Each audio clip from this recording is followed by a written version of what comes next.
احنا سيبنا الشرقيه كلها علشان نتسرق في شارع شهاب. كنا رايحين مركز لعلاج طب الاسنان في المهندسين، فوقفنا في شارع شهاب نسال ازاي نروح للمركز ده. وقفت واحده بنت حلال قوي متمكيجه جدا، ويعني ما يتشكش فيها ان هي حراميه. تشرح لنا يجي ربع ساعه، هتروح شمال وهتروح يمين. المهم بصينا لقينا 3 جايين كمان معاها ست ضخمه جدا، وقعت قدام العربيه. نشيل فيكي يا ست ما تنشليش، يا دي السنه السوداء، ايه البلوه اللي جت لنا على صباح ربنا دي؟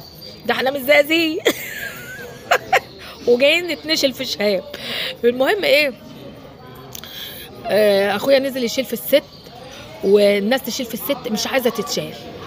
في واحده بقى اللي كانت واقفه، اللي كانت بتشرح لنا، اتاري اللي بتشرح لنا دي كانت بتعطلنا على ما ايه، ما اصحابها ييجوا، ما هم عصابه بقى. فالمهم ايه ما تنزلي تشيلي معانا. طب انتوا كلكم مش عايزين تشيلوا وانا اللي هشيل؟ يعني قصدي انتوا كلكم مش قادرين تشيلوا وانا اللي هشيل؟ المهم ايه، الانسانيه بقى والصعبانيات والبتاع، انا بقى الحماسه خدتني قلت شيلي وانا بشدها كده، حاجه سلطه الاسوره كده. العيال من ذكائهم راحوا جايين رامين تليفون بايظ في دواسه العربيه تحت. فانا دخلت مكاني لقيت تليفون، بقول التليفون ده بتاع مين؟ ده انا عيانه يا ربي وراح اعمل عمليه. المهم ايه، قالوا لي بشيل التليفون كده. قلت ده التليفون ده مش بتاعنا، ايه اللي جابه هنا؟ ما اعرفش. المهم عماله اقول يا رب ده تليفون بايظ، يعني يوم ما نلاقي تليفون نلاقيه بايظ. وبضحك كده ببص في ايدي ما لقيتش الاسوره، يا لهوي لطمت على وشي، جريت جري.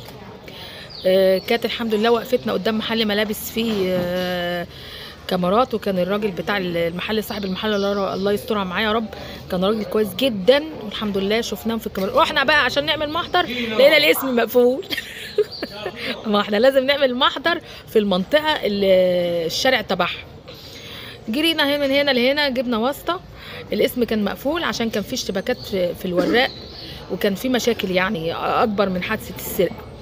المهم ايه، رحنا دخلنا شهر 2 3